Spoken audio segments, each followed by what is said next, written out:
Assalamualaikum warahmatullahi wabarakatuh. Alhamdulillahirabbil alamin. Asyhadu an la ilaha illallah wahdahu la syarikalah wa asyhadu anna Muhammadan abduhu wa rasuluh. Allahumma shalli ala nuril anwar wa sirril asrar wa tiryakil aghyar wa miftahi babil yasar Sayyidina Muhammadinil Muhtar wa alihil abhar wa ashabihil akhyar adada ni'amillahi wa ifdalih. Amma ba'du faqala al-musannif rahimallahu ta'ala nafa'ana bihi wa bi'ulumihi amin wa ya mujibas sa'ilin. Bismillahirrahmanirrahim. Thumma alam. Kemudian ketahuilah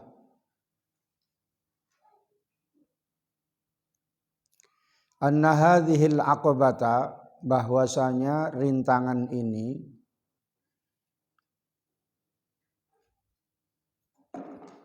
allati hi aqabatul ilmi, yaitu rintangan ilmu, perjuangan ilmu. Aqabatun, yaitu perjuangan, kaudun yang menyulitkan.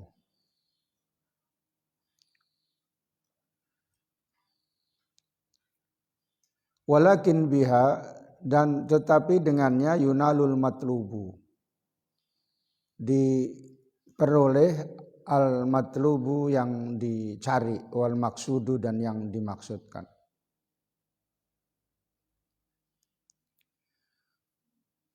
Naf'uha, manfaatnya katsirun, banyak. Wa qat'uha, dan menempuhnya syadidun, berat.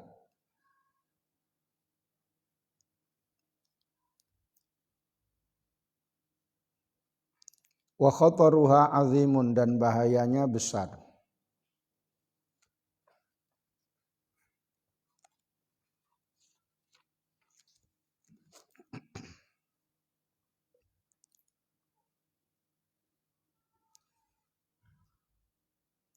Kamman adalah, berapa banyak orang yang menyimpang, anha, darinya, dari aqobah, dari perjuangan itu, fadalla, maka tersesat.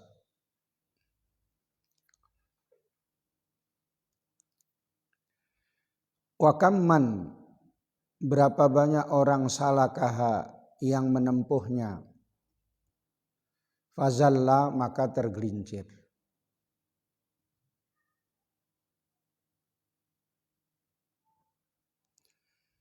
Wa kam min ta'ihin, dan berapa banyak orang yang tersesat, fiha, padanya, mutahayyirun, adalah bingung, menjadi bingung. Wa kam min khibrin, wa kam min khobrin, dan berapa banyak tinta, munqati'un, terputus. Dalam satu nuskhah tulisan wa kam min hasirin, berapa banyak orang yang lemah, yang terputus dari sampai kepada ini rintangan. Wa kam min salikin, dan berapa banyak orang yang menempuh, qata'aha, bisa memutuskannya, fi muddatin yasiratin, dalam waktu yang singkat. Wa akharu mutaraddidun, dan yang lain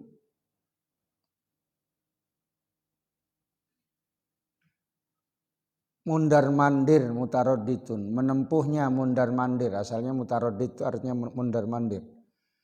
Menempuhnya fiha, padanya, sab'ina sanatan, 70 tahun lamanya. Wal amru kulluhu biyadillahi, dan semua hal, segala urusan biadillahi adalah dalam kekuasaan Allah Azza wa Jalla, Maha Agung dan Maha Mulia.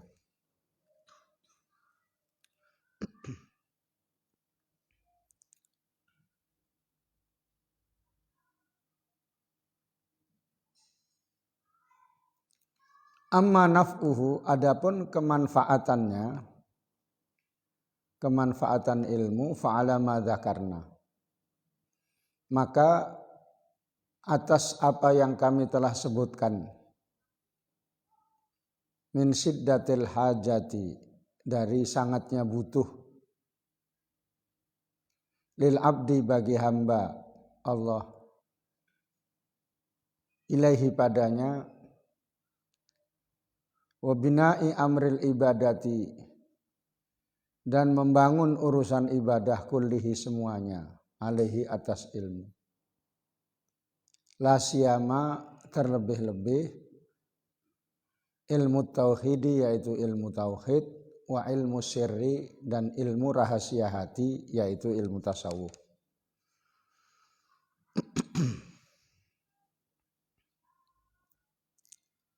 Titik. Rintangan ilmu, perjuangan dalam mendapatkan ilmu, yaitu ilmu zahir dan ilmu batin, itu sulit.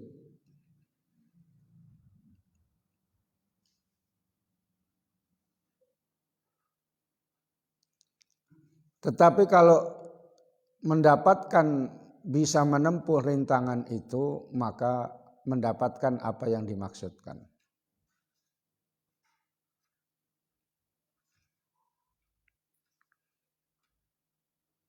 Manfaatnya banyak, bahkan sungguh banyak. Seperti sahnya ibadah dan diterimanya ibadah.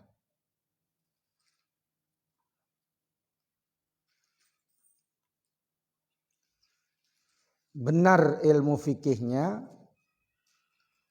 memenuhi syarat rukunnya, sah. Tapi belum tentu diterima. Apabila dalam ibadah itu dipenuhi rukunnya, syaratnya sah, dan kemudian ditambah dengan ilmu batinnya, yaitu ikhlas, mengagungkan Allah dan seterusnya, maka diterima oleh Allah Ta'ala. Sehingga manfaatnya banyak.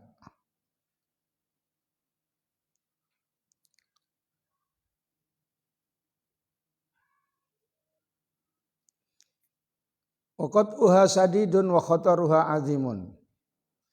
Menempuh rintangan ilmu itu berat dan bahayanya besar. Karena berapa banyak orang yang menyimpang, dia menjadi sesat.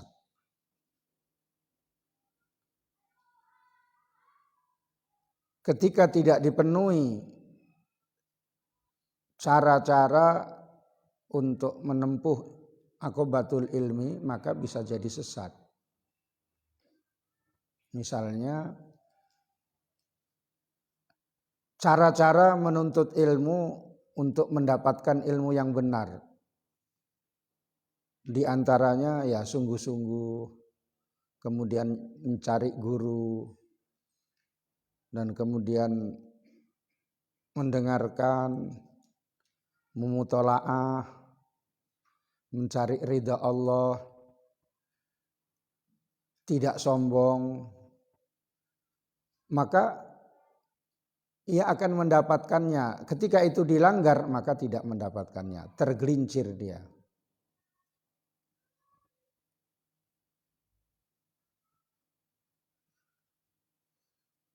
Berapa banyak orang yang menempuh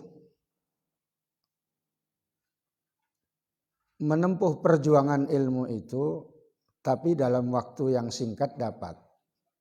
Karena dengan petunjuk Allah. Ada yang lama sekali enggak mendapatkannya. Sampai ada yang 70 tahun belum mendapatkan bisa melewati rintangan ilmu itu.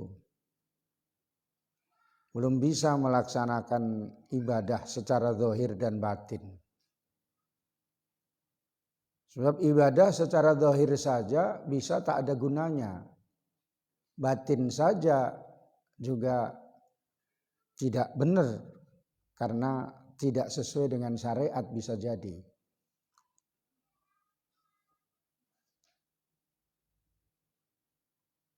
Karena itu mohon petunjuk kepada Allah. Satu-satunya untuk mendapatkannya supaya dalam waktu yang singkat dapat, selain belajar melewati rintangan ilmu, maka mohon petunjuk kepada Allah, berdoa kepada Allah, berdoa dan mencari barokah dari guru sehingga mendapatkan ridha Allah Subhanahu wa taala. Itu yang disebut kam min salikin qata'aha fi muddatin yasiratin.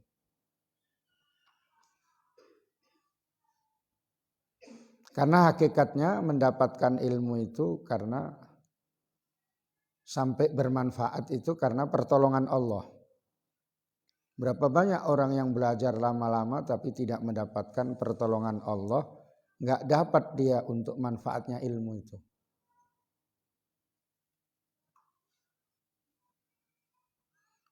Berapa banyak orang yang menuntut ilmu tapi di hatinya ada kesombongan.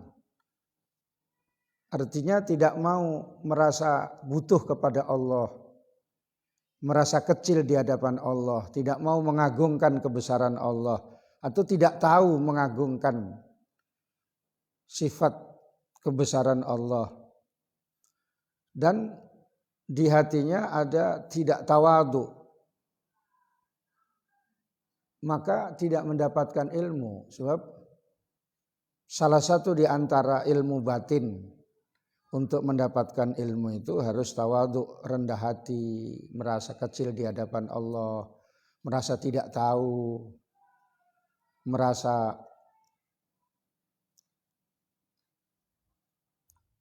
tidak sombong. Karena itu dikatakan oleh penyair, al-ilmu harbun lil fatal muta'ali, kasaili harbun lil makanil ali. Al-ilmu harbun, ilmu itu musuh bagi pemuda yang sombong.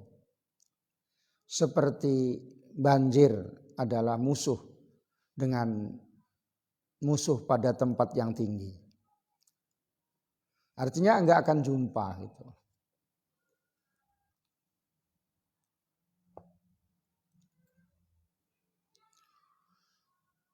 Segala sesuatu itu dengan ketentuan Allah. Artinya ini Imam Ghazali menerangkan sifat jaiz Allah. Allah boleh melakukan yang mungkin dan boleh meninggalkannya.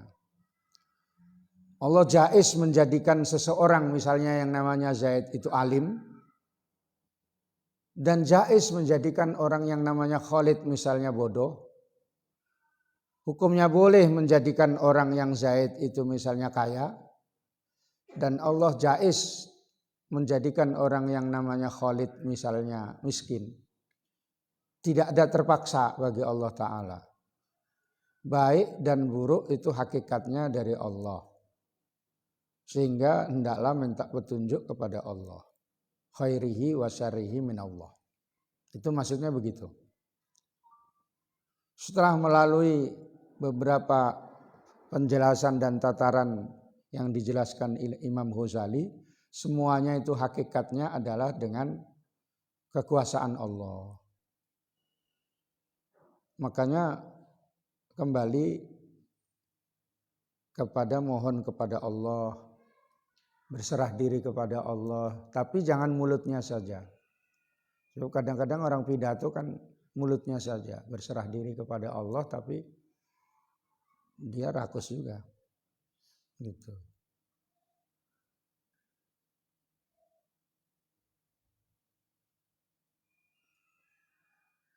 Paham maksudnya ya? Allah bisa menjadikan misalnya si Azmi ini jadi ulama besar ya di kampungnya misalnya. Besar di kampungnya. Kampungnya mana? Kuala Lumpur, mana? Apa namanya? Lima Mungkur ya. Bukan Kuala Lumpur ya. Ya. Itu jais. Allah jais hukumnya menjadikan dia belajar terus nggak pandai-pandai gitu.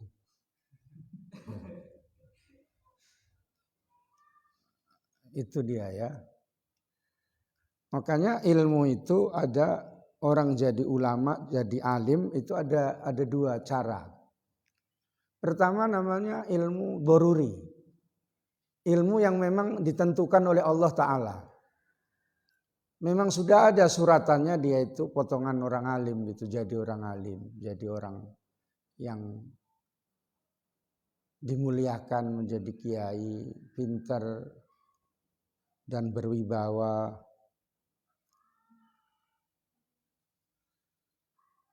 Kemudian ilmu iktisabi, selain sudah ada ketentuan dari Allah, belajar betul-betul dia.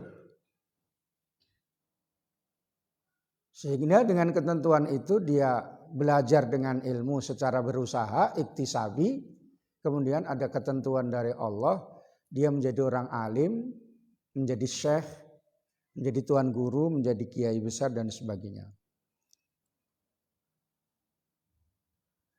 Ada yang lain bahwa ilmunya iktisabi saja, belajar saja.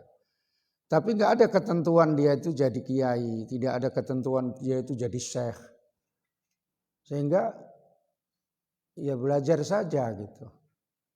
Nggak dapat. Makanya kembali kepada Allah, mohon kepada Allah. Paling tidak nanti Allah bisa memberikannya. Makanya doktorandus ada yang jadi wakil presiden, doktorandus Muhammad Hatta yang orang nomor 2, wakil proklamator, doktorandus pada zaman itu. Ada yang doktorandus tapi di rumah saja, ya.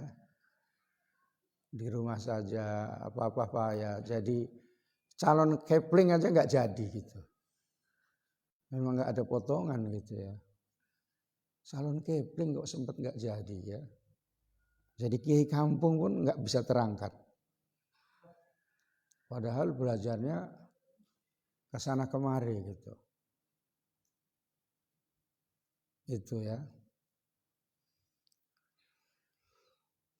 Makanya ilmu hakikatnya mohon kepada Allah. Nanti dikasih. Falakot ruya. Maka sungguh telah diriwayatkan. Annallaha ta'ala, bahwasanya Allah Ta'ala auha, memberikan wahyu ila Dawud alaihi salam, kepada Nabi Daud alaihi salam. Faqala, maka berfirman Allah Ta'ala, ya Dawudu, wahai Daud, wahai Nabi Daud, ta'allamil ilma, ta'allam al ilma, belajarlah ilmu, an-nafi'ah yang bermanfaat. Faqala, maka bertanya Nabi Daud, Ilahi, wahai Tuhan saya,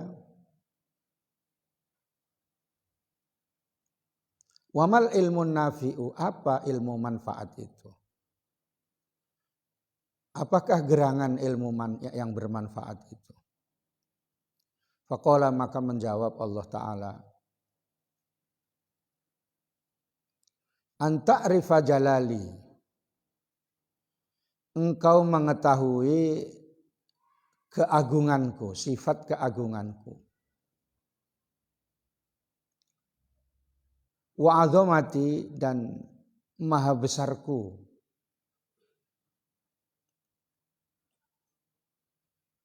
Wa kibriyai, dan kesombonganku.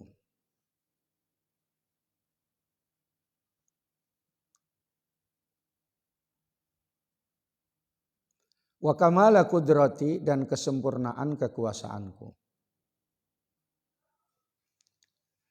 Ala kulli syai'in, atas segala sesuatu.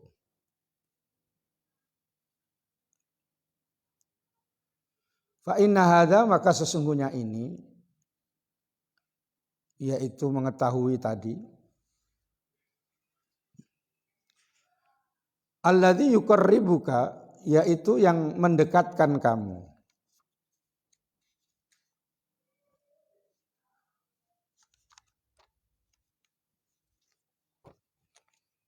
Ilayya, pada saya.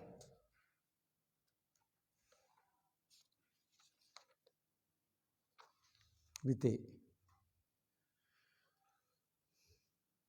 Dalam riwayat ini, dalam hadis qudsi ini,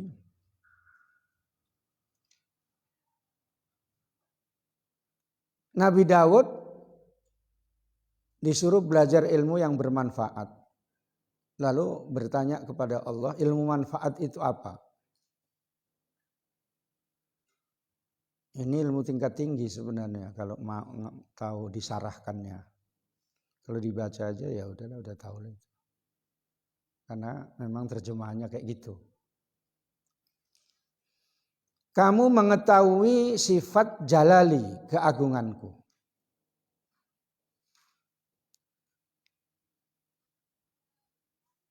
Jalali itu artinya gabungan daripada sifat jalal dan kamal.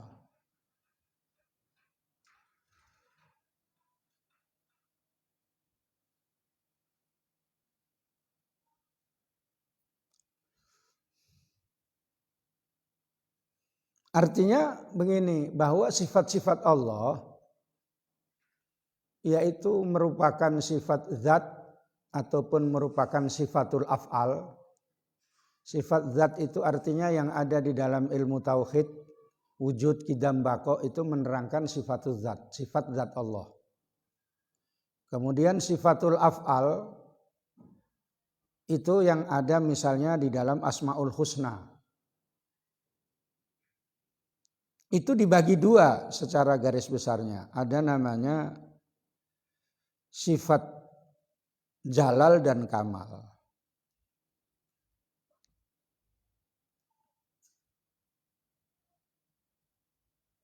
Sifat jalal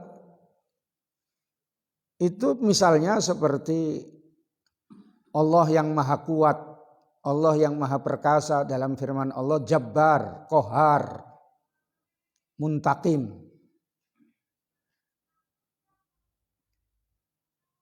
Wa huwal wahidul qahar, dalam firman Allah dijelaskan surah Ar-Ra'd. Dialah Allah yang maha esa dan maha kuat.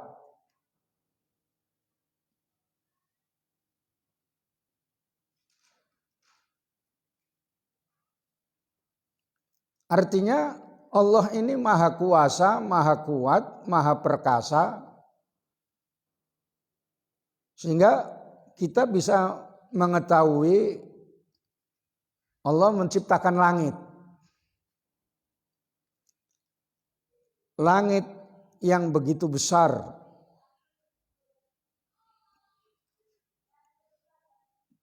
Tidak ada yang bisa menciptakannya. Allah bisa menciptakan langit. Allah mengangkat langit itu tanpa tiang. Ada banyak makhluk-makhluk Allah yang di sekitarnya, yaitu ada matahari, ada bulan, dan mempunyai manfaat yang besar.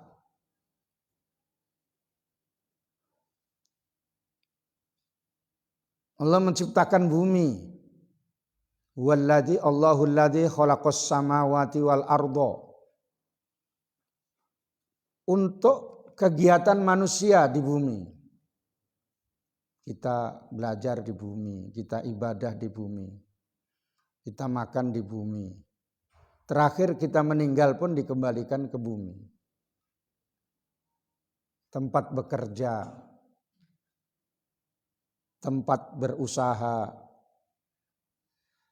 yang besar ini menunjukkan kekuasaan Allah yang maha besar. Lalu disebutkan dalam firman Allah, ini namanya tafakur. Memikirkan nikmat Allah, memikirkan keciptaan Allah dan kebesaran Allah. Memikirkan al-ayatul kauniyah, tanda-tanda kebesaran Allah yang terdiri dari alam. Wa anzala minas sama'i ma'an fa akhraja bihi tsamarat. Allah menurunkan langit, Allah menurunkan hujan dari langit. Hujan turun dari langit. Turun dari langit maksudnya turun dari atas. Sebab yang ma fauqona itu yusamma sama. Apa yang di atas kita itu dikatakan langit. Ada kalanya turun dari langit yang bawah karena mendungnya di situ. Ada dari yang tengah. Ada yang dari yang atas. Kalau yang dari yang atas betul itu nggak bisa digeser-geser. Kalau yang dari bawah-bawah itu masih bisa digeser sesuai dengan ilmu yang dia kuasai oleh manusia. Digeser ya Allah, pindahkan hujan itu ke atas rumahnya si Mukhlis misalnya kan. Hujan di situ aja, yang lain tak pala hujan gitu ya. Banjir rumahnya Mukhlis. Ya. Sekret nggak apa-apa. Biasa dia karena dipindahkan ke situ. Ya. Itu bisa ya. Makanya ilmu memindahkan hujan itu ada minta sama Allah Ta'ala. Hujan aja bisa dipindahkan apalagi manusia. Dipindahkan si Mukhlis ini dari alam musyahadah ke alam barzakh misalnya. Misalnya. Bisa ya. Tapi belum mau kamu kan? Belum, masih ada tanggungan betul di TV, belum siap kan?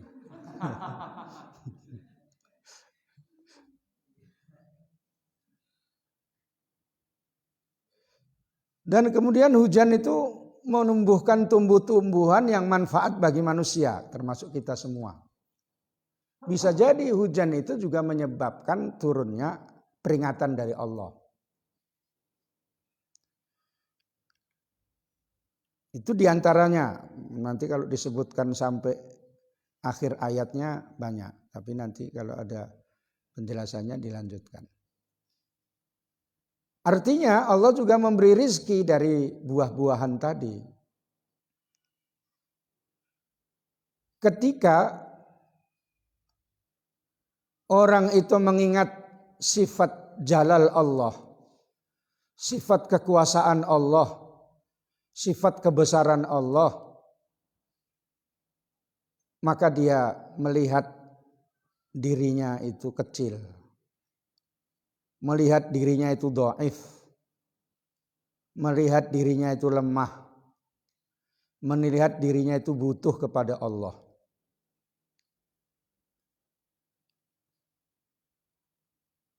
Itulah yang dimaksudkan mengetahui sifat jalali, keagunganku.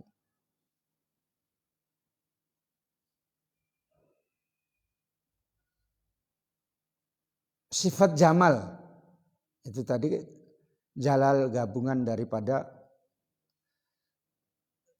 sifat jalal itu gabungan daripada jalal dan jamal.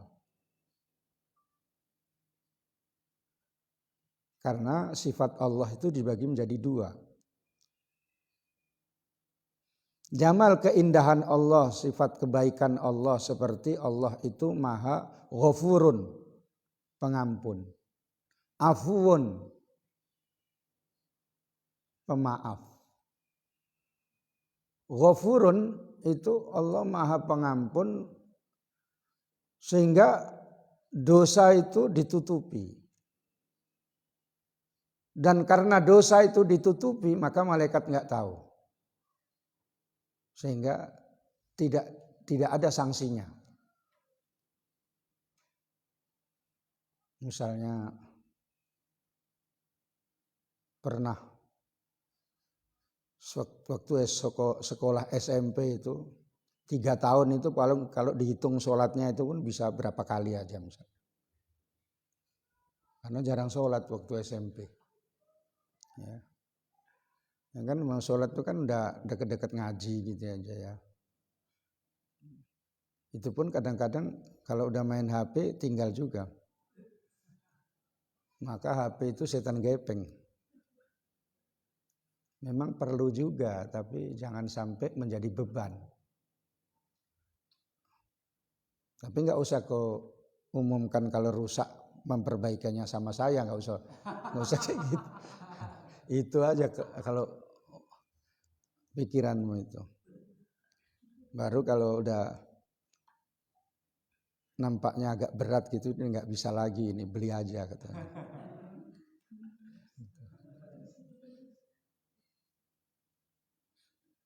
Dibawa pulang ini untuk apa katanya. Ya udahlah kalau mau tinggal sini mana tahu underdealnya bisa dipakai. Alhamdulillah katanya. Itu aja kerjamu kan. Kalau afuun itu Allah itu menghapus dosa sehingga hilang. Maka tinggi afuun daripada ghafurun.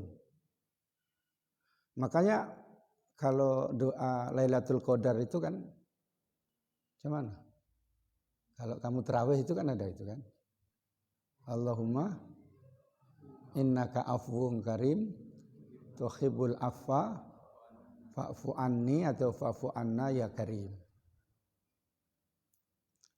Itu Allah Maha penghapus dosa. Ketika dapat afullah itu dosa itu dihapus. Kalau tulisan pakai pensil itu di stip gitu. Sehingga malaikat pun udah nggak ada lagi. SMP yang nggak sholat itu udah dihapus. Ya. Mau kodok pun nggak mungkin kan. Orang nggak tahu dan udah lupa. Nggak tahu kalau nasibnya itu sekarang bisa ngaji-ngaji kayak gini gitu. Ya kan nggak tahu kehidupan itu bagaimana. Kamu pun nanti nggak tahu, misalnya yang perempuan nanti suami saya itu brewok apa enggak gitu. Misalnya ya. Dapat yang brewok banyak berjabut semua misalnya ya. Tangannya berbulu, kakinya berbulu ya. Dadanya pun berbulu gitu. Begitu mau mandi ini manusia apa genderuwo katanya.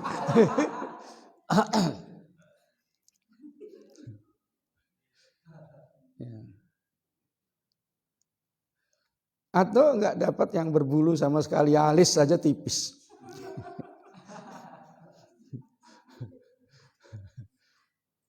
Alis tipis, ada jambangnya lumayan tapi botak. Sebab biasanya lihat itu ya kalau orang itu jambangnya agak tebal, nah coba tengok kepalanya, botak itu. Iya, kamu nggak pernah neliti kayak gitu. Niti bolu namanya, botak lucu. Saya tandai, satu saat saya mau ngajar hari Senin wajib pakai dasi semua. Gitu. Saya udah pakai dasi. Ada ustadz dari Timur Tengah.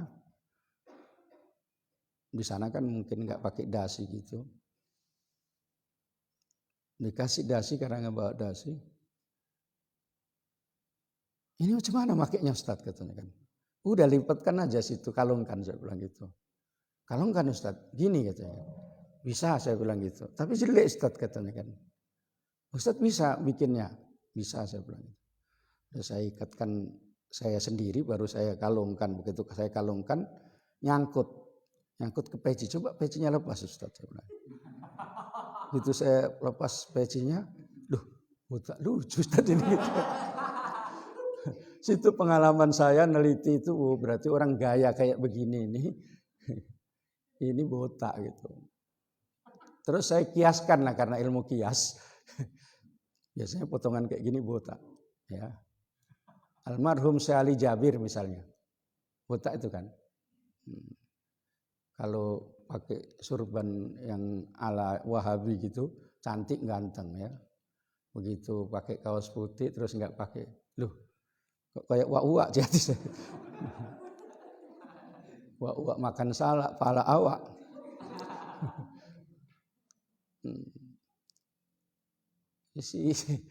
Si Mukhlisin ntar lagi botak.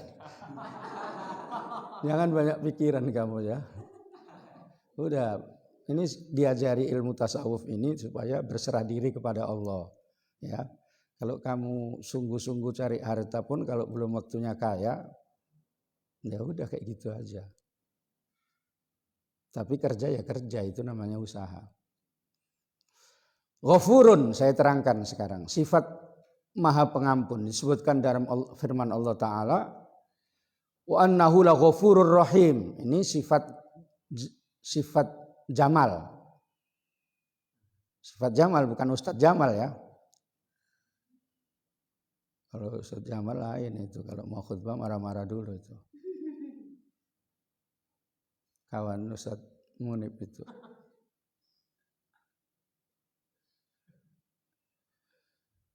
Allah Maha Pengampun, Maha Penyayang. Jangankan dosa kecil-kecil saja. Membunuh 100 orang pun bisa diampuni. Ketika tobatnya diterima, diampuni. Kan pernah saya sampaikan itu riwayatnya.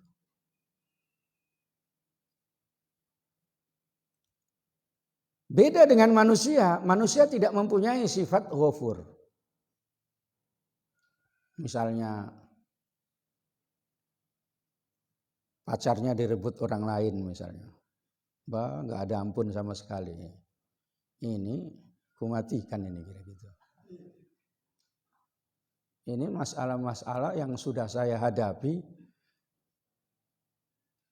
gara-gara diputus cintanya atau tidak terima, itu banyak disantet sampai meninggal dunia itu. Bukan 1 2, banyak. Artinya tidak punya, seandainya dia bilang ya udahlah kan perempuan banyak gitu ya. Di majelis itu pun mau milih yang mana gitu. Yang gemuk, yang kurus. Ya. Yang tinggi, yang enggak tinggi ya. Yang beratnya sekian misalnya. Kalau sudah kayak gitu kan udahlah gitu.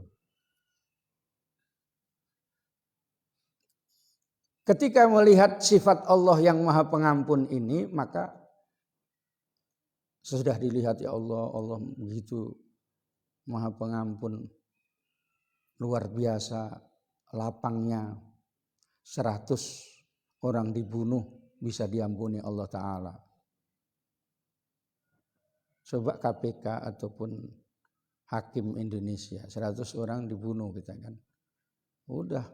Hukum mati 3 kali, tembak mati sekali, tembak mati sekali, tembak mati sekali. Mati 3 kali. Ya. Misalnya ya. Maka kemudian melihat bahwa saya sesungguhnya kecil di hadapan Allah Subhanahu wa Ta'ala. Kemudian mendekat kepada Allah Ta'ala. Itu yang dimaksudkan fa inna hadzal ladzi yuqarribuka ilayya. Wa 'azamati, sifat kebesaranku.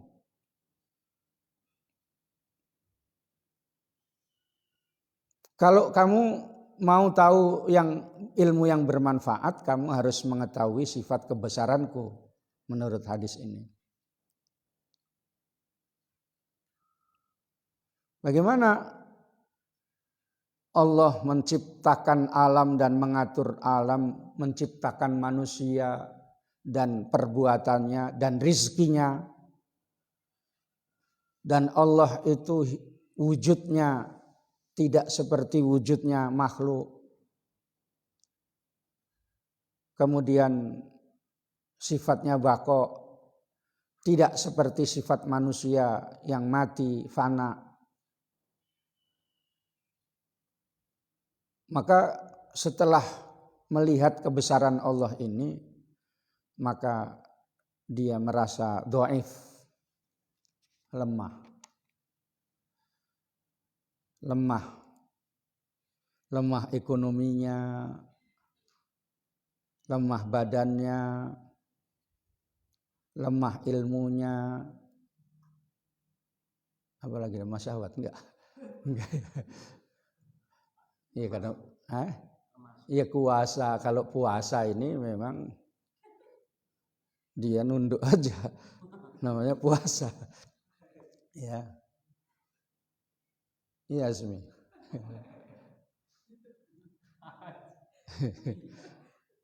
Nanti kalau nggak puasa pun nunduk dia itu, karena khusyuk dia.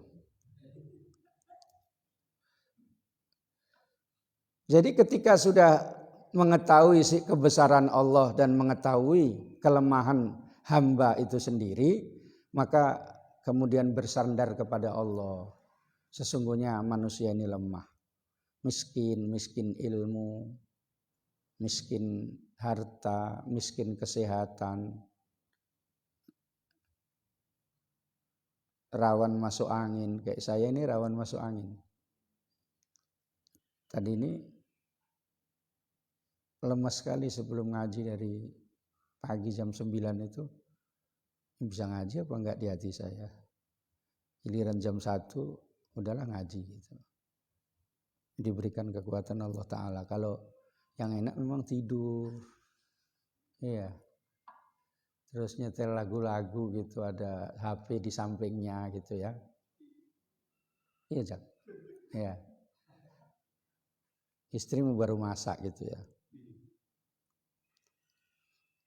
Capek mas katanya kan. Kamu dibilang apa? Mas apa bang apa? Wah bang. Kamu hitam kok dibilang abang. Abang itu merah. Bang capek bang, nggak usah masak lah. Udah beli aja beli di Malung yang nggak usah besar-besar, yang warung sederhana aja katanya. Itu.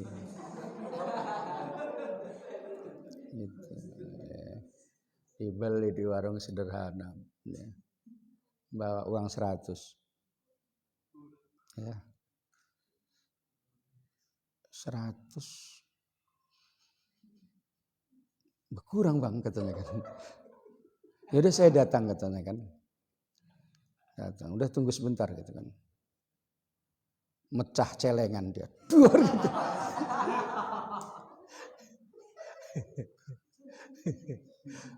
Uang 2.000, 5.000 dibawa semua satu plastik ini. Berapa? 5.000.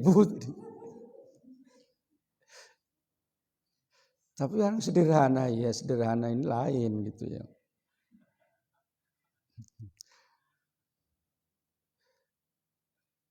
Jadi begitu cara kalau sudah lihat kebesaran Allah. Kibriyai. Ini supaya kamu bisa mengamalkan ya. Bagaimana supaya kamu bersandar kepada Allah. Kebutuhanmu kamu serahkan kepada Allah. Kesombonganku. Nah, ini selendang Allah, pakaian Allah tidak boleh dipakai oleh orang lain. Tidak boleh dipakai oleh makhluk. Makanya dalam hadis qudsi yang lain, al-kibriya'u ridai wal 'azamatu izari. Sombong itu adalah pakaianku dan keagungan itu adalah kainku. Siapa yang berakhlak salah satu di antara keduanya itu saya lemparkan di neraka. Makanya nyanyiannya kan tak pantas kau sandang gitu kan. Itu pakaian Tuhan kan gitu kan. Yang pantas disembah oleh segenap alam, gitu kan? Iya, entah apa itu, apa judulnya. Saya cuma ingat sepotongnya itu aja. Karena menerangkan kesombongan itu tadi, ya. Ini kan kayak gitu. Maka apa maksudnya kibriya itu? Kibriya itu adalah menerangkan kamaludzat, Kamaluzat itu artinya sempurna zatnya. Wujudnya adalah tidak diwujudkan oleh yang lain. Lain dengan kita. Wujud kita adalah diwujudkan oleh orang lain. Yaitu diwujudkan oleh Allah. Ada namanya wujud li dzatihi yaitu Allah. Ada namanya wujud li ghairihi yaitu makhluk. Dan wujud Allah ini abadi selama-lamanya. Namanya sifat baqo. Maka sifat kibriya ini menggambarkan Allah itu bersifat nafsiyah dan maknawiyah. Atau sifat ma'ani. Sebab kalau sifat maknawiyah itu menetapkan sifat ma'ani.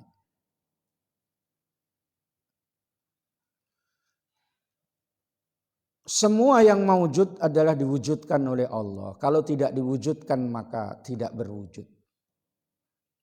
Maka manusia tidak boleh menggunakan sifat kesombongan Allah karena tidak pantas, karena itu adalah pakaian Allah. Itu adalah merupakan pangkat Allah. Tidak boleh orang memakai pangkat Allah.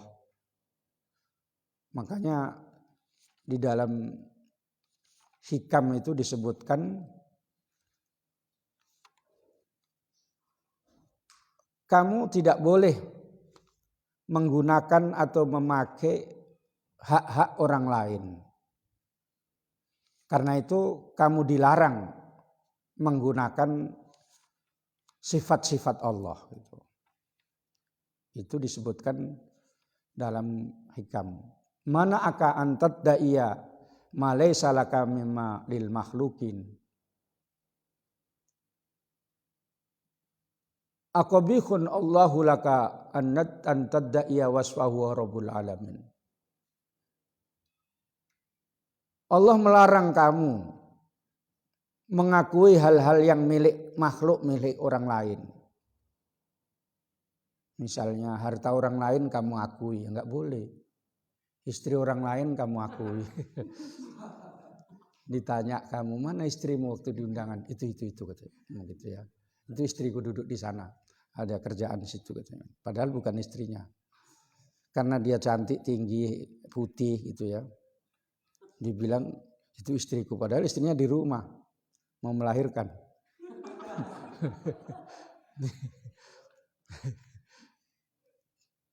Itu nggak boleh mengakui gitu ya. Terus bapaknya, bapak orang lain. Mana bapakmu? Oh ini nih yang pakai jas katanya. Ini bapakmu? Iya katanya. Apa kerja Pak direktur katanya kan. Ya, gitu. Direktur apa? PTP katanya kan. Apalagi kau tanya katanya kan. Gitu. Oh hebat kau ya katanya. Enggak boleh mengakui kayak gitu padahal bapaknya tukang ulung. Ya begitu ya, pengulung gitu. Maka apalagi mengakui sifat Allah yang mengatur semesta alam ini, ya, tidak boleh gitu.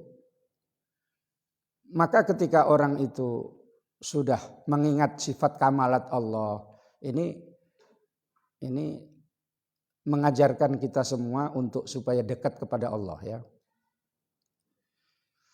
Siapa yang selalu mengingat sifat kamalat Allah, sifat kesempurnaan Allah, yang disebut dengan sifat rububiyah, sifat ketuhanan Allah, seperti sifat al-izzu, kemuliaan. Kalau nyanyiannya kan azza gitu ya. Itu artinya mulia ya. Nah, enggak usah kau lanjutkan ya. Al-kibriya, al-azama, al-ghina, al-ilmu. Ketika selalu mengingat sifat-sifat Allah itu, kemudian dia ingat sifat kekurangan dia, yaitu sifat ubudiyahnya, yaitu sifat adzullu hina. Kemudian sifat al-ajzu, al-ajzu, ad-dha'fu lemah, sifat al-fakru, al-jahlu, fakir dan butuh, tidak pandai gitu ya. Maka setelah mengingat dirinya bahwa dia lemah, dia kemudian bersandar kepada Allah.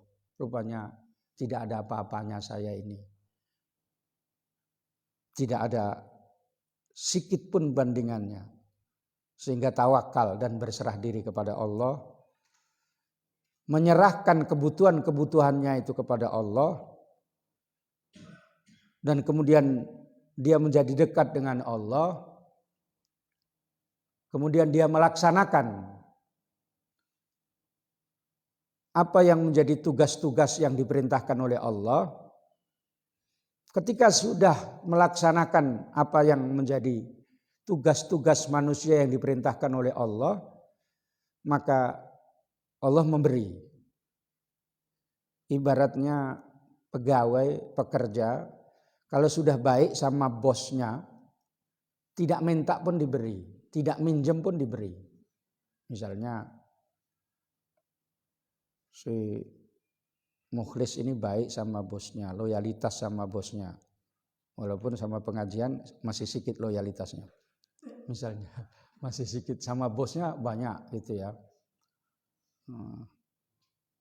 Nanti kira-kira ada keperluan pun, Mukhlis ada perlu apa? Perlu uang katanya kan. Berapa katanya? 50 katanya kan. Ini ada 25 katanya kan. Udah pakai aja dulu gitu. Karena dia udah baik sama bosnya. Hamba Allah itu kalau sudah baik kepada Allah, maka dikasih. Tak minta pun dikasih. Itu ilmu tingkat tinggi gitu. Paham maksudnya? Ya. Tapi ilmunya harus kayak gitu. Ilmu zahir sama ilmu batin. Bukan ilmu zahir saja, fikih saja. Tapi ilmu akhlaknya enggak ada. Betul rukunnya ditengok, berdirinya pun ditengok ya. Karena berdiri sholat itu kan macam-macam, ada yang kira-kira 2 jengkal, ada yang penting itu jangan sampai renggang dengan kaki yang lain, karena nanti setan masuk katanya kan. Sehingga sholatnya itu mekangkang gitu dia. Ini. Allahu Akbar. Ini dia. Ada kayak gitu kan? Nah, kau pun tirunya kan? Enggak.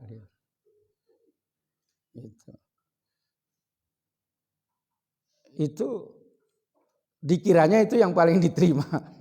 Ya. Malaikat pun gondok itu ya. Kau mau macam main silat aja, kau pasang kuda-kuda katanya kan. Ya. Orang ngadep Allah kok mau main silat, kau kata. Ngadep Allah ya yang khusyuk gini biasa gitu aja, jangan.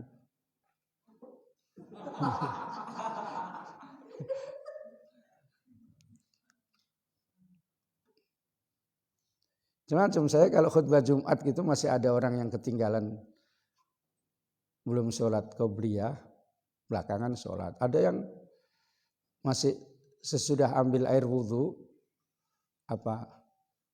janggutnya itu banyak airnya gitu, gini-gini kan. Kena orang lain, orang ini nengok semua. Ya, nggak mikir kayak gitu itu kena orang lain gitu. Itu musibahnya janggut gitu ya. Tapi ada juga ya yang cantiknya gitu. Ada perempuan itu suka yang suaminya janggotan gitu. Kalau malam-malam gitu main janggut dia gini-gini. Gitu. Ya, mau tidur main janggut dulu gitu ya.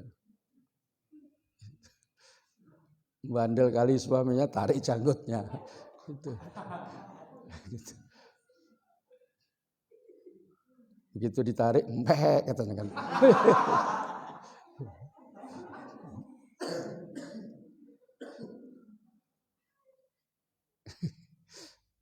Itu. Jadi ya biasanya kalau dalam fikih-fikih itu ya sejengkal saja.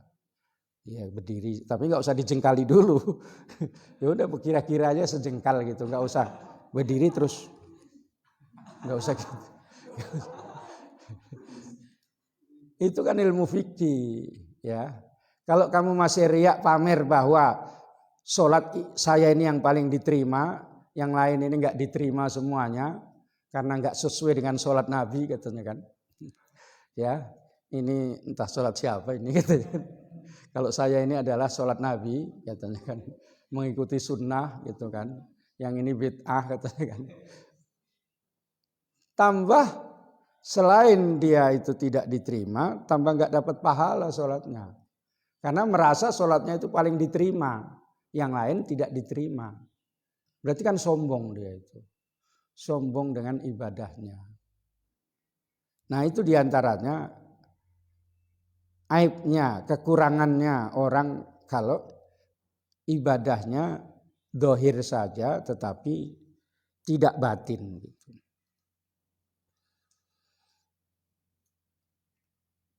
Ketika sudah mengingat bahwa Allah itu adalah maha alim, maha berilmu, ilmunya meliputi, wallahu bikulli syai'in alim. Allah itu meliputi segala sesuatu ilmunya. Ilmu yang di alam musyahadah dia tahu, ditengok. Alam malaikat pun tahu. Alam barzah tahu. Alam jin tahu. Karena semua dia yang ciptakan, dia tahu. Ya. Karena alasannya pencipta, karena dia pencipta ya tahu. Misalnya di perutnya si Doni ada keris gitu. Allah tahu. Karena yang menciptakan Doni itu Allah. Lalu diutus orang dengan mimpi kalau di perutnya si Doni ada keris. Terus Don, perutmu katanya ada kerisnya katanya kan. Iya, nggak enak ini sih, nonjol-nonjol aja katanya kan. Ya, dipanggil dukun mukhlis misalnya. Terus kasihan Doni itu katanya kan. Karena dikasih tahu Allah bahwa dia itu ciptaan Allah, Allah yang maha tahu. Makanya ilmunya Allah itu meliputi semuanya. Kenapa ilmu Allah Ta'ala itu meliputi? Karena semua diciptakan oleh Allah. Misalnya di masjid ini, ya, dibikin sama perancangnya, master plan-nya itu, Insinyur Iskandar misalnya ya. Iskandar ini yang muda ya, kalau Iskandar tua di rumah. Ya. Terus 3 langkah pas pintu ini, pada saat masih belum dibuat keramiknya, digali kira-kira 30 cm, dipasang di situ pulpen yang kayak emas gitu dibungkus plastik cantik. Terus sudah 5 tahun atau 3 tahun mukhlis si Iskandar itu bilang, sebenarnya di sini tuh ada harta karun katanya kan gitu. Di sini dia tempatnya katanya kan. Coba gali katanya. Digali tuh. Iya katanya kan. Pulpennya katanya kan. Nah, dikiranya Iskandar ini memang bisa menerawang. Sampai terawangannya luar biasa. Orang pakai baju tebal pun nggak nampak itu bajunya. Ya. Yang nampak badannya aja. Misalnya, ngeri itu terawangannya Iskandar. Misalnya. Dibilang, padahal dia yang masang di situ. Gitu ya. Makanya Allah Maha mengetahui semua yang namanya ilmu mulki, alam nyata ini, alam malakut, alam yang tempatnya roh, alam barzah, dan alam jin, alam setan. Semua diketahui oleh Allah. Karena Allah yang menciptakan sehingga tahu. Itu ilmunya di situ. Sehingga ahli filsafat yang mengatakan bahwa Allah itu hanya mengetahui yang besar-besar, yang kecil-kecil saja itu tidak mengetahui itu salah semua, karena dia tidak memikirkan bahwa Allah yang menciptakan, yang kecil yang besar ya tahu. Itu Honda itu bikinan apa? Jepang aslinya. Ya. Jepang apa Malang? Jepang ya. Malang cuma Nai aja ya. Nai pun orang lain punya itu. Oh Nai kan. Iya ketawa Ustadz. Ya. Itu yang membuat Honda itu ada bukunya.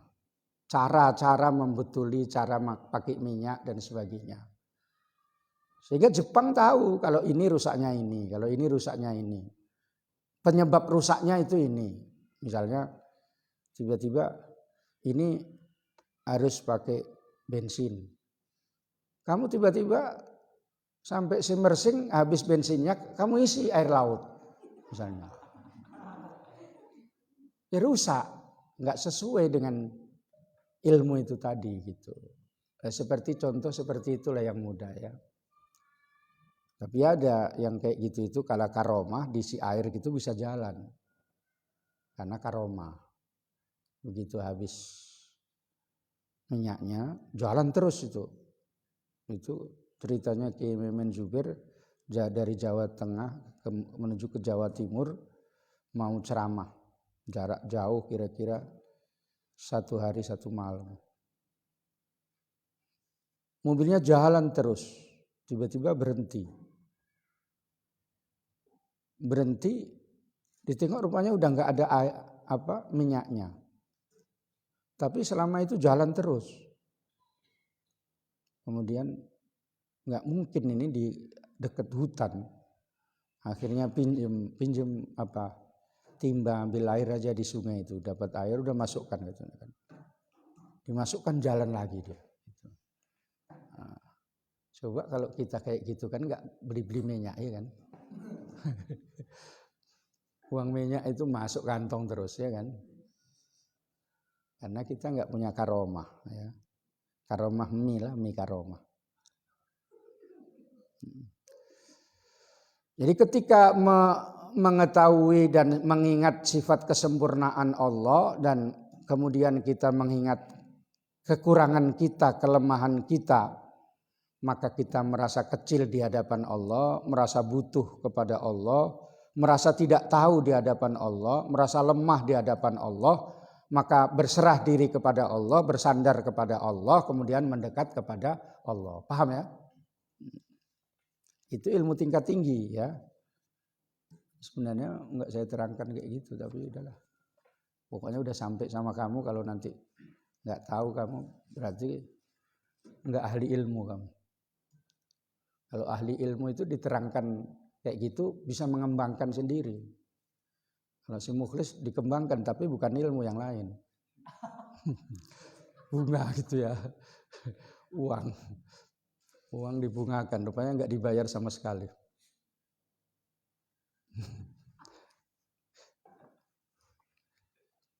Wan aliin karramallahu wajhah.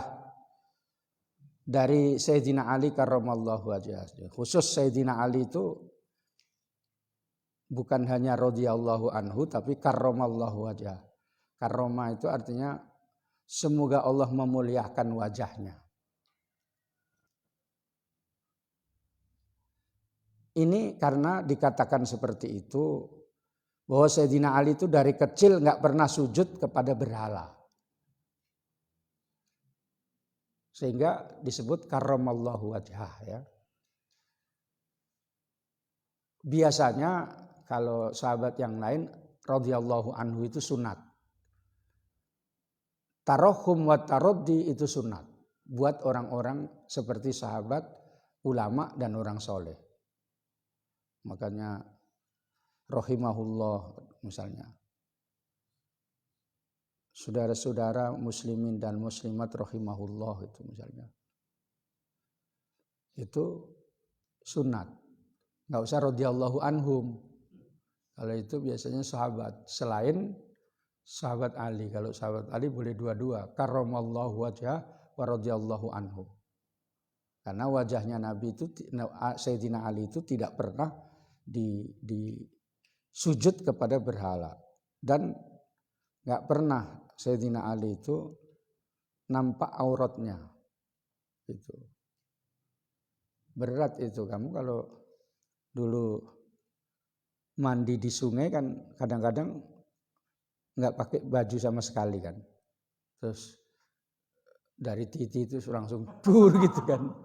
Ya kayak gitu kan. Yang dekat-dekat sungai, 3 orang itu berani-beranian gitu ya. Nggak ada orang terus langsung dur gitu aja kan. Berarti kawanmu kan tahu auratmu gitu ya. Ada yang memang nggak mau, anak kecil itu nggak mau. Itu nggak bagus. Memang udah punya watak yang baik, nggak mau kayak gitu. Nggak mau itu.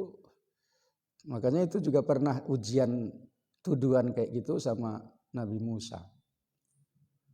Orang Bani Israel itu kalau mandi di sungai. Ya.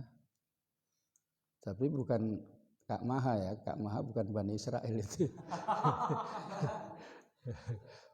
Walaupun mungkin di kampung Kak Maha, kalau Kak Maha bukan pakai, kalau Kak Maha pakai yang panas-panas itu. Ya. Rupanya panas sekali dia, botak dia.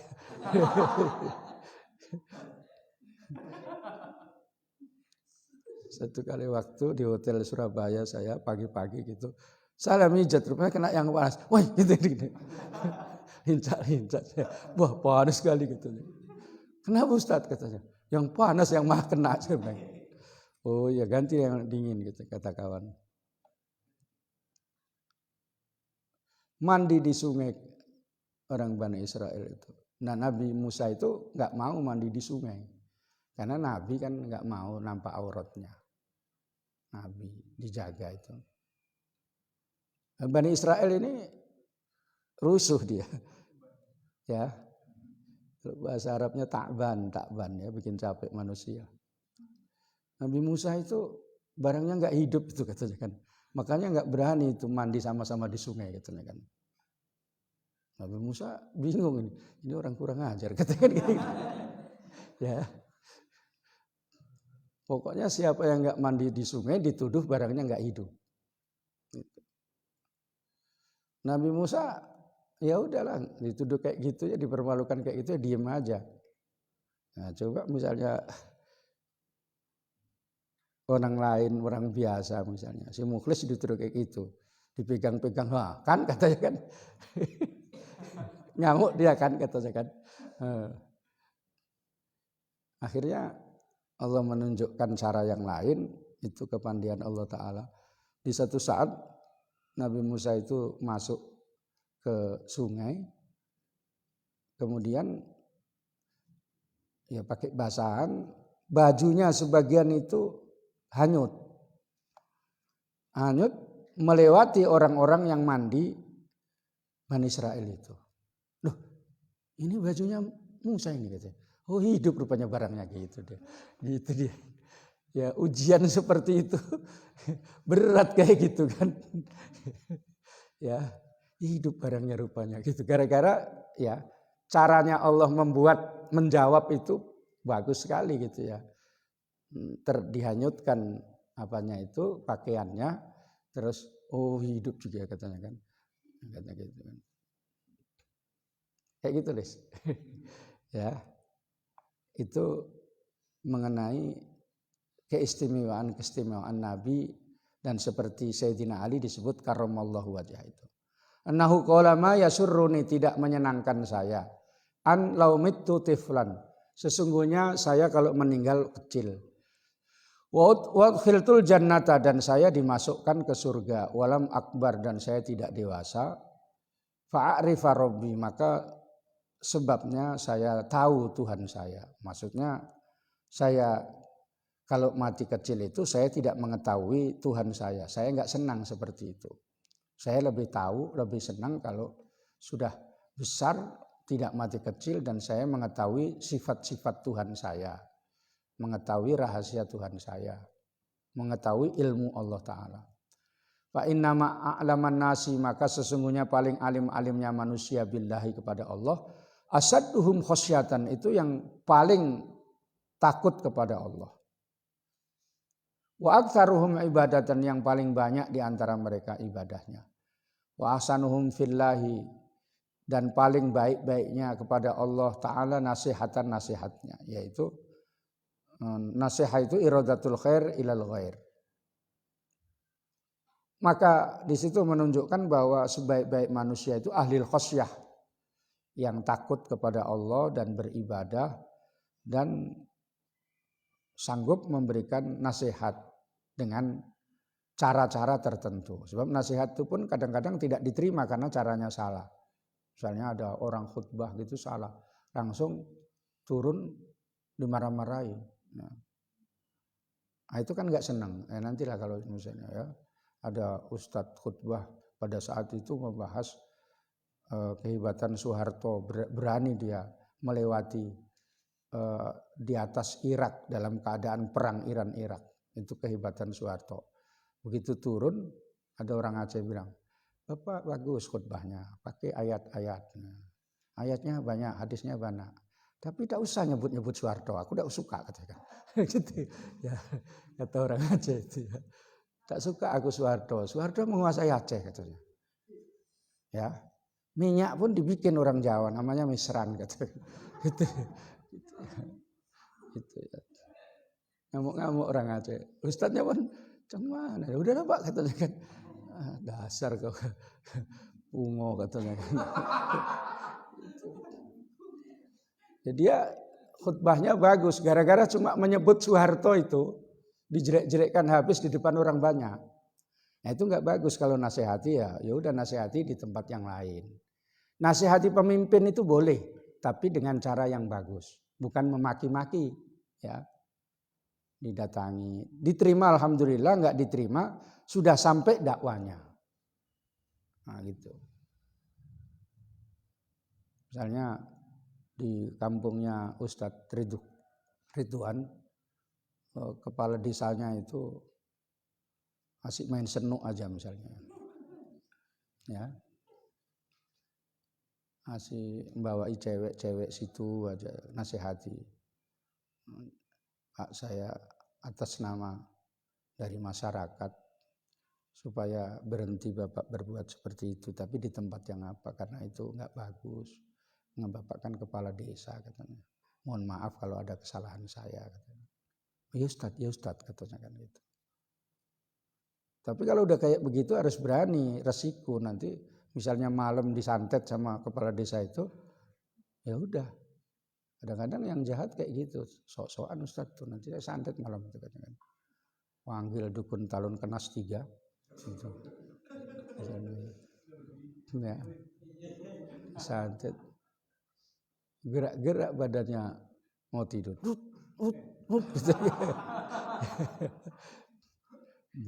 Begini Ustaz Ridwan kan. Ya resiko dakwah. Makanya kalau kira-kira menyebabkan bahaya, bagus nggak usah. Menyebabkan bahaya, tapi bagus nggak usah gitu. Karena nggak sanggup. Serahkan kepada yang sanggup gitu ya. Misalnya serahkan kepada mukhlis gitu ya. Karena kalau dia pernah disantet dia kan. Walaupun yang menjerit-jerit dia. Wa amma siddatuha fabdul nafsaka. Adapun sulitnya akobatul ilmi itu, maka curahkanlah dirimu fil ikhlasi, dalam ikhlas. Fi thalabil ilmi, dalam menuntut ilmu. Wal yakun at-thalabu, dan hendaklah menuntut ilmu thalaba dirayatin, yaitu menuntut mendapatkan pemahaman ilmu dengan niat yang baik. La thalaba riwayatin, bukan mencari riwayat, artinya bukan mencari banyaknya guru. Titik. Dalam menuntut ilmu itu hendaklah dirimu banyak-banyak mencari, namanya disebut diroyah. La budda taqdimud diroyah ala riwayah. Harus mendahulukan pemahaman daripada mendahulukan banyaknya guru. Makanya menuntut ilmu itu dipahami betul-betul, minta petunjuk kepada Allah. Terus bersedekah diniatkan supaya mendapat ilmu yang bermanfaat gitu. Kamu kan nggak pernah kayak gitu kan? Bersedekah ya udahlah, ini ada uang lebih untuk beli kue pun nggak cukupnya, ini masukkan gitu kan. Ya, ada juga yang ini 50, ini 100 gitu ya. Tapi jangan uang untuk sewa rumah. Habis nanti uangmu ya. Sewa rumah ya untuk sewa kos ya. Sewa kos gitu. Kalau belum datang uang sewanya itu malam itu bunyi kos gitu. Ya. Hanya yang enak ya Umi Anisah ya, Umi Nisa ya. Kosnya ditanggung Allah Ta'ala itu. Ya, yang penting nyapu, membersihkan ruangannya, membersihkan makanan. Pokoknya kalau ada makanan dibersihkan semua. Nah, kenapa kok kamu habisi? An-nadzafatu minal iman gitu.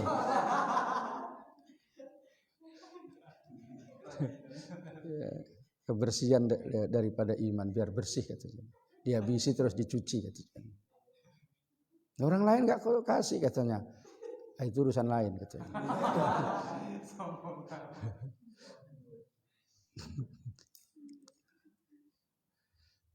Jadi menuntut ilmu itu supaya mendahulukan pemahaman dengan niat yang baik, niat menghilangkan kebodohan. Karena masih merasa bodoh itu sehingga betul-betul didengarkan.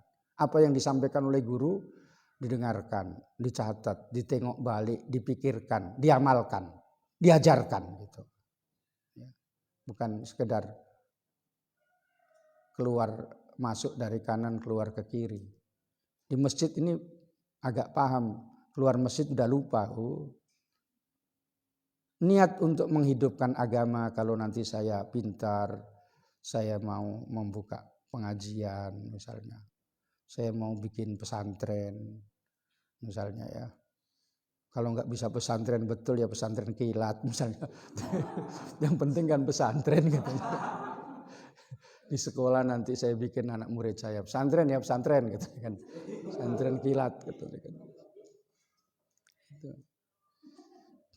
Jangan mengagung-agungkan saya pernah ngaji ya. Misalnya di Jawa, saya pernah ngaji di Lirboyo. Saya pernah ngaji di Madura. Saya pernah ngaji di Tebuireng. Saya pernah ngaji di Cirebon. Saya pernah ngaji di Sarang. Tapi ilmunya ketika didengarkan, loh kok kayak gini? Gitu kan. Ini pauk namanya. Bukan salah ngajinya, orang yang memang ngaji banyak pun masih kayak gini. Gitu. Apalagi ngaji sedikit. Gitu kan. Tambah gak tahu lah katanya kan gitu. Ya. Makanya mohon kepada Allah Ta'ala supaya mendapatkan ilmu yang bermanfaat. Saya ulang-ulangi itu. Supaya kamu jangan bersandar dengan kemampuan berpikir saja. Kalau kemampuan berpikir itu ada keterbatasannya. Ya. Ada keterbatasan. Kawan-kawan saya yang pinter-pinter itu sekarang ya paling jualan sebagian ya. Ada yang kiai besar pada saat itu memang betul-betul dan memang tidak sombong, jumpa sama yang lain gitu, tawadu, iya mas, iya kang gitu, dari bahasa Jawanya kayak gitu. Ada yang merasa dia paling pintar, sama kawannya itu enggak ditirgi. Sehingga sekarang dengan si Muhyiddin katanya ngajar dia, kok bisa kayak gitu dia katanya kan. Dari mana itu? Mungkin ada keturunan orang hebat dia itu. Macam-macam. Digosipkan ya, gosip syariah itu ya. Saya ditelepon sama kawan-kawan. Iya, dari mana? Ngobati orang. Loh, bisa kayak gitu juga. Ya, dikasih Allah Ta'ala ilmu kayak gitu. Di mana belajarnya? Pernah belajar, tapi orang nggak tahu. Cuma saya beberapa orang saja. Saya bilang, oh iya ya katanya kan. Kawan-kawan nggak pernah percaya pertama. Setelah Gus Naji membilangkan bahwa ada orang sini yang pintar, pandai bahasa Arab, yang banyak ilmunya. Baru siapa itu? Itu kawanku katanya kan. Baru yang lain percaya katanya. Karena tokohnya mengatakan begitu. Menurut saya bukan karena kepandaian saya dan karena rajin saya, tapi karena doanya para guru-guru menurut saya. Saya selalu kalau hari libur gitu saya khidmat kepada guru. Ya, zaman dulu nimbakan untuk di sumur itu kayak gini, gitu. Tapi nggak pernah masuk sumur saya ya. Itu ponting pula kayak film Rumah Irama itu si Camelia ngaku Kamal kan, kemudian tepunting rambutnya nampak gitu kan, oh perempuan ya kau kata mamanya gitu ya, bukan kayak gitu ya, karena biasa saya kerja keras ya, karena kadang-kadang saya kerja nyangkul itu bisa, cuma dimarahi sama santri-santri zaman di sana kalau orang alim nggak boleh kerja kayak kerja kuli gitu, itu merendahkan ilmu katanya. Makanya kalau nyangkul gitu kalau di sana saya bayarkan aja kalau betul di parit segala macam. Itu cangkuli kenapa sambil olahraga? Udah suruh aja orang berapa nanti saya bilang gitu. Terus disuruh orang bayar 100 sudah ini uangnya gitu. Bukan saya nggak mau, nanti orang lewat sama Ustadz katanya kan. Ya, begitu nyangkul lagi, Ustadz katanya kan. Kan itu jalan gitu. Datang ibu-ibu, Ustadz biar saya aja yang ikut Ustadz katanya kan. Ya. Agak berapi. Ya. Dapatlah pasaran itu. Ya. Itu saja dulu ya. Jadi menuntut ilmu, saya ulangi, taqdimud dirayah ala riwayah gitu. Alhamdulillahirabbil alamin. Allahumma shalli wa sallim ala sayyidina Muhammadin wa ala alihi washabihi ajmain. Allahumma rzuqna ilman nafi'a warzuqna fahma. Allahumma iftah lana futuhan arifin. Allahumma ij'alna min ahli ilmi wal khair wa la taj'alna min ahli syarri wad dhair. Wa sallallahu ala sayyidina Muhammadin wa ala alihi washabihi wasallam. Walhamdulillahirabbil alamin. Wassalamualaikum warahmatullahi wabarakatuh.